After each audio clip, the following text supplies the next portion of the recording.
The next record, Jayelectronica, J. Cole and Mos Def, of course, on this. There was a huge buzz. I think Just Blaze had played part of it on a radio show and like leaked a minute and a half of it, and the internet was going crazy. And then a week later, they played all of it. They played all of it? Yeah, they leaked all of it. Yeah, like, thanks, Just. It was a good version, though. Only one mistake, because he had to fix a line. So okay. He changed it. Right. But so then a week later, the official version dropped, and shockingly, which is very hard to do in 2010, it actually lived up to the hype. And people actually universally were like, yo, that's a great record.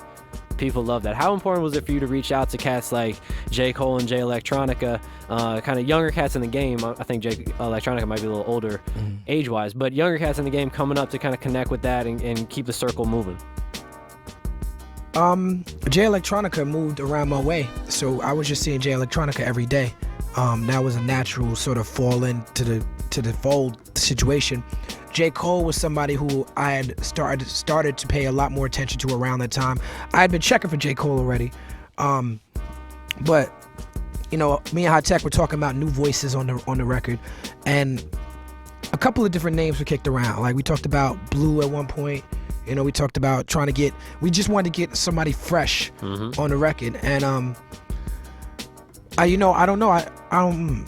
I'm not even sure how I got J. Cole's number. I was just scrolling to my phone. I think I saw an interview with him where he was like, out of the blue, I got this text. It was like, yeah, but I had his number in my phone. I never met him. In fact, I think I know the reason why. He said Ninth Wonder might have given you the number. That could be the connect. That's what it was. I was talking to Ninth Wonder.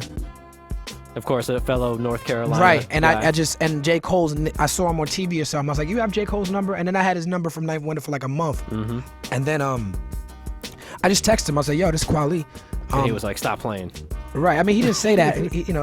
He was like, okay, like he was apprehensive at first, you know what I'm saying? Because he wasn't sure if it was really me. But yeah, I just texted him out the blue and was like, yo, I got this record, come through. And he met me at the studio. I think in the same interview where he mentioned that, he talked a little bit about how his writing process and how he was a little apprehensive to write because he didn't really know. He's like, yo, I'm getting on the record with Talib and Mos. And I think he also knew Jaylec was going to be on the record. Oh, yeah, he scrapped his first verse.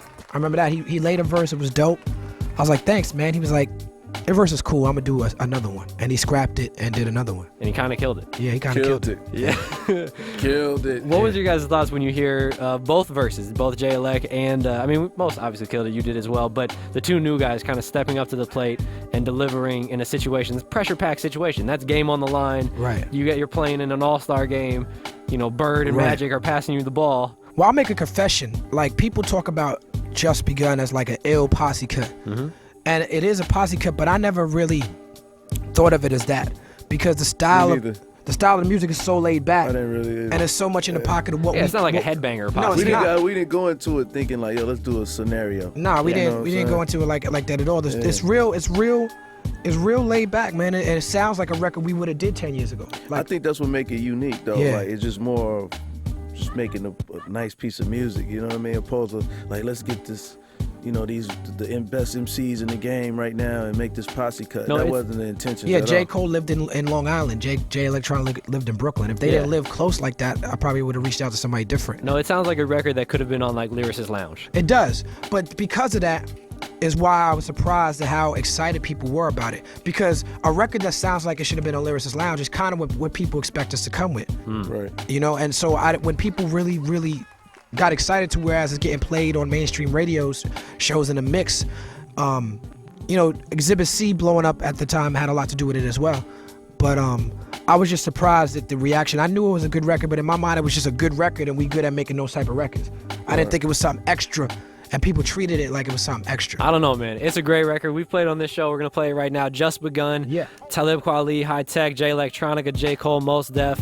The whole crew is there. Turn this up. Great record.